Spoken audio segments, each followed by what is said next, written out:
Looks like we're online on Twitter, YouTube, and Facebook. I'm waiting for Twitch to connect. There we go. And today, welcome to Tip Tuesday.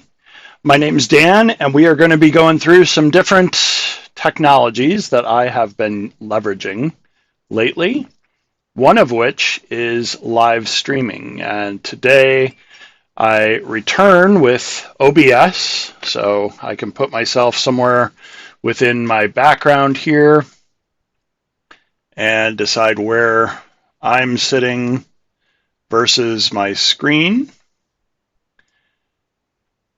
as well as sharing information about our stream here.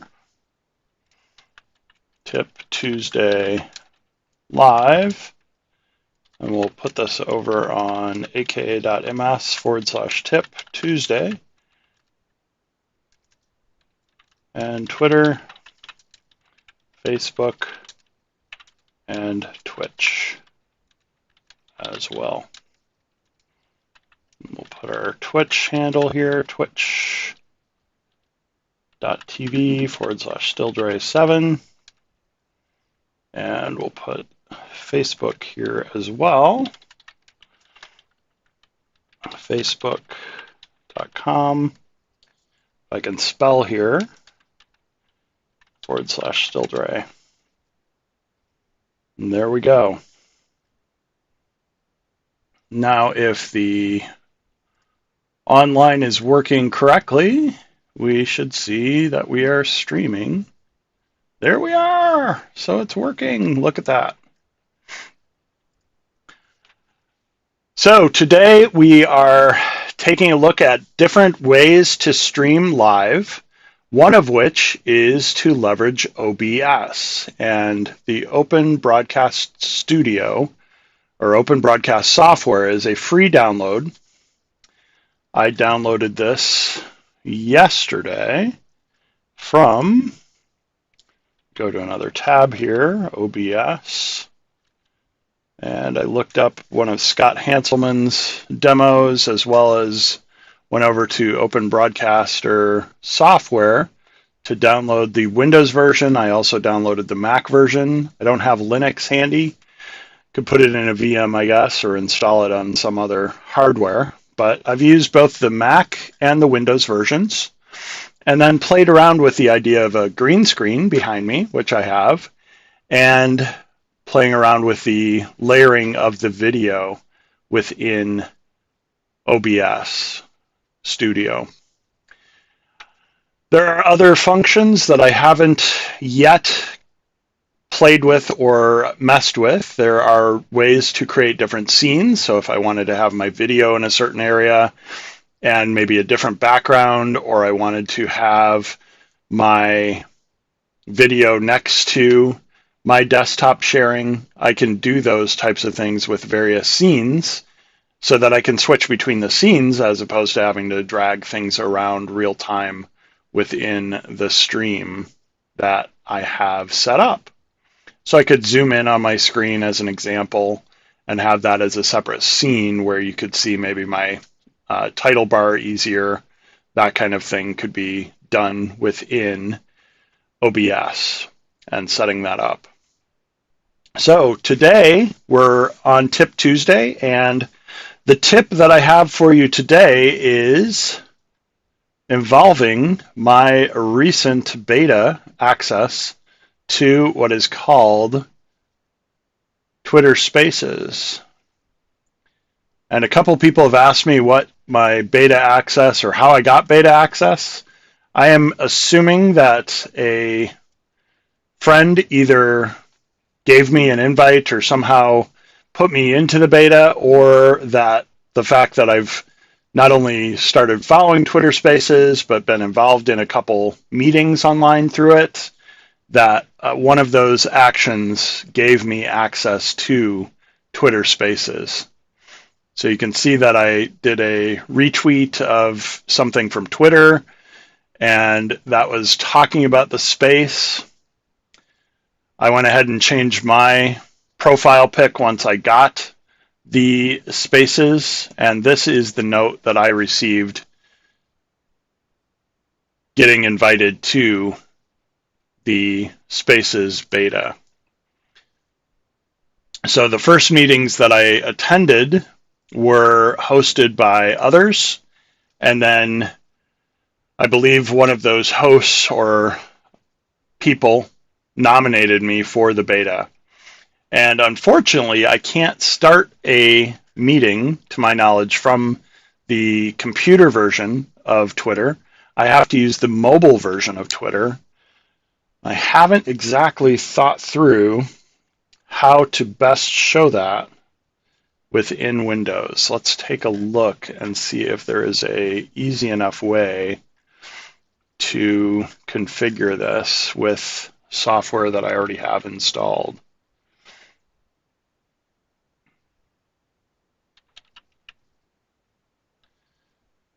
So one thing I could do with Windows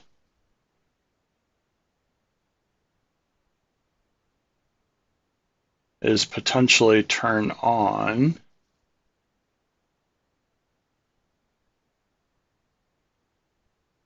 wireless display here, which apparently is not set up on my computer. Let's see if it's in the list here of optional features.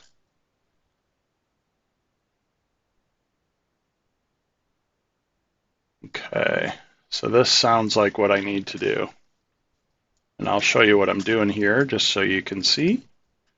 I've got to go into my optional features, scroll down here to the bottom to wireless display, set that up.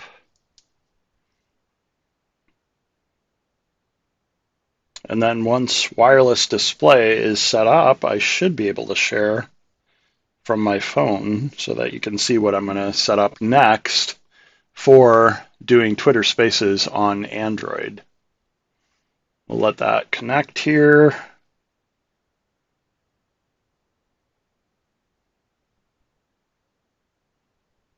And install.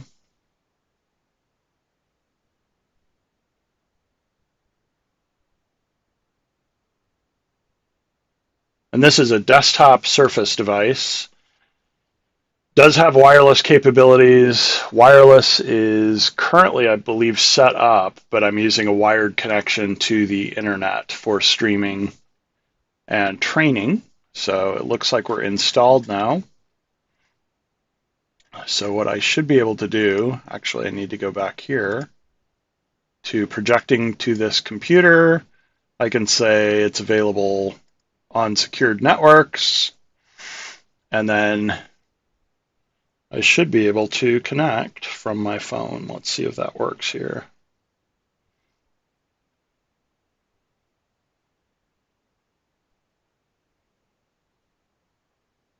There it goes. And I need my computer name, which is this one.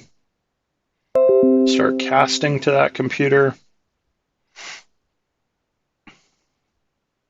Then I'm getting a message about, do I want to allow this? Yes, I do, because I'm trying to show you my phone. There we go. Oh, we're at 8% on my phone. Imagine that. Let's see here if I can get my screen shared correctly with the screen that you can see. There we go. Awesome. Okay, so we go to the Twitter app down here in the T's. And then what you can see at the top are the different rooms that are available to me. So I can go ahead and enter one of the rooms that's there.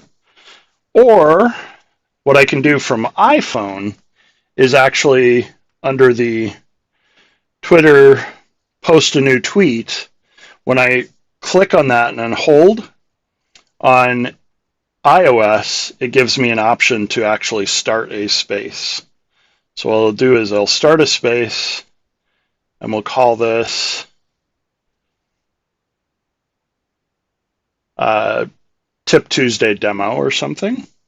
And then what should happen on my Android device I tested this earlier today, is once the space is started, I should have the option to join from Android because the room is already started on my iPhone. Tip Tuesday demo. There you can see it at the top. And I can connect in from my secondary device to Twitter Spaces.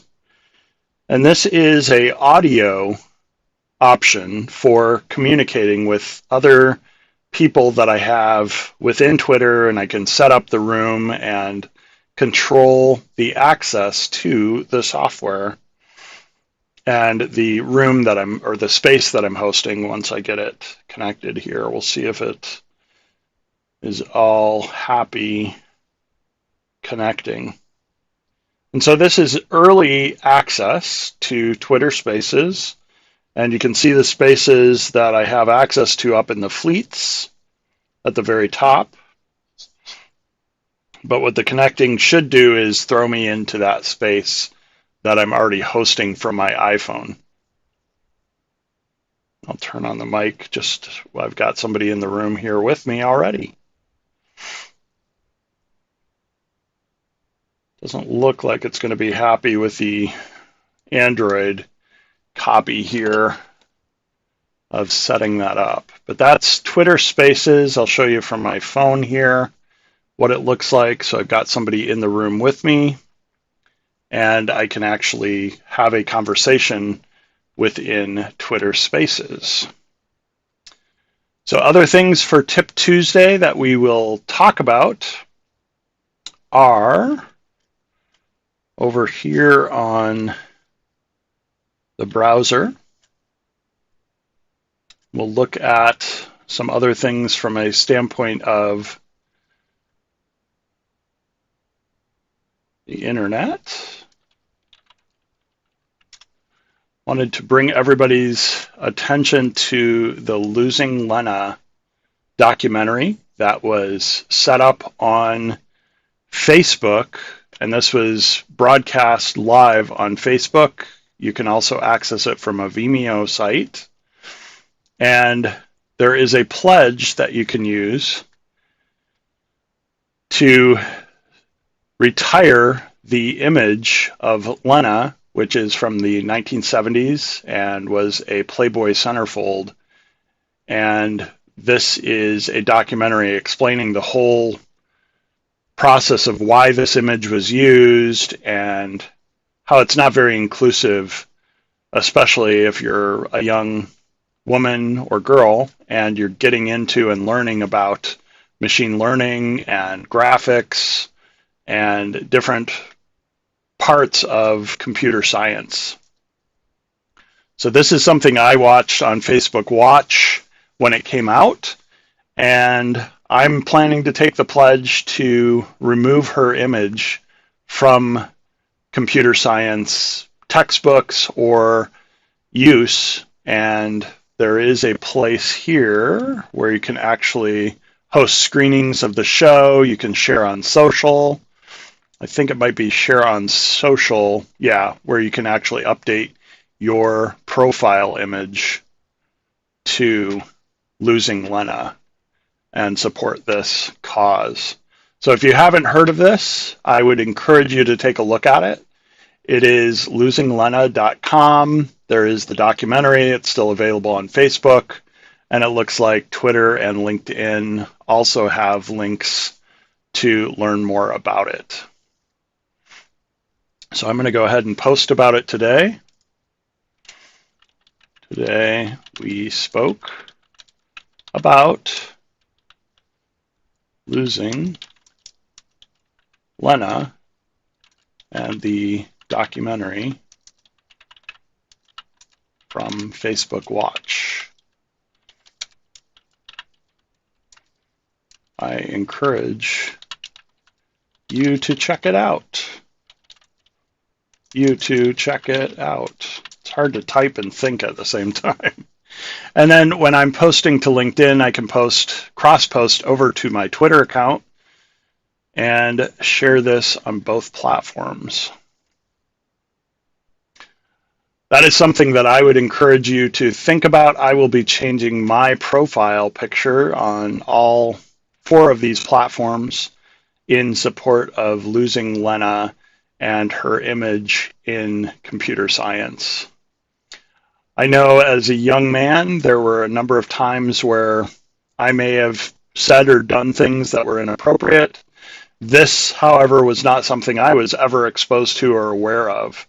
But there were plenty of instances where I did something inappropriate. I remember one of my grade school teachers, I drew a picture of the then president and his wife, and they weren't wearing clothes. And I was in grade school.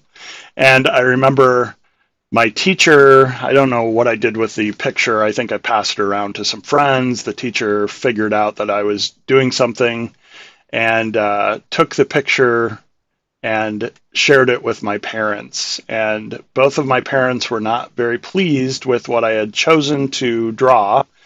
And my artistic talents were apparently not encouraged in that one instance. But it was something that I did, I was ashamed of. My parents got involved and taught me some lessons at a very young age, probably, I don't know, 3rd grade, 4th grade type time frame within my schooling. And so there are things that you do when you're young that you might regret later, or that come back to you're reminded of later in life. That's one thing that I remember at a very young age doing that I shouldn't have done. And this is just another example of maybe something that if you were aware of it earlier on, you can rethink, why are we still using this image? Why is it still being taught within computer science and image compression? We have plenty of images now that we could use or set examples from. And sometimes history is something that might be better leaving as history as opposed to continuing to bring up and share, especially with people that are just learning about it at a young age. That is today's Tip Tuesday, and I hope that you have learned something new, that you support losing Lena, and share this broadcast with others, either on Facebook, Twitter, where else? Twitch, and YouTube. And my YouTube channel for Tip Tuesday is aka.ms/Tip Tuesday. That is a shortened URL that I set up when I was at Microsoft, and it's still available today to take you over to my YouTube channel for Tip Tuesday. My reminder is that I'm actually streaming this from my Tech Thursday page, which is aka.ms/Tech Thursday, because Tip Thursday was taken when I checked that out. So you can see that we were live Monday, it looks like I may have not gotten that updated for Tuesday here.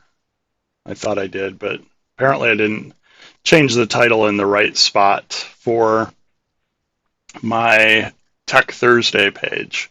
So aka.ms/Tech Thursday is where I was streaming today on YouTube, but I'll see if we can't post this also to maybe a shortened version of this to the Tip Tuesday page as well. Have a great day, everyone, and I hope to see you tomorrow for St. Patrick's Day. I'll be wearing green, and I'll have to think through the green screen because I believe my green shirt is, if not identical, very, very close to the green screen color. So we may need to use just the regular backdrop as opposed to the green screen behind me on Wednesday, St. Patrick's Day. Have a great rest of the day wherever you are in the world. Thanks for joining me. Bye.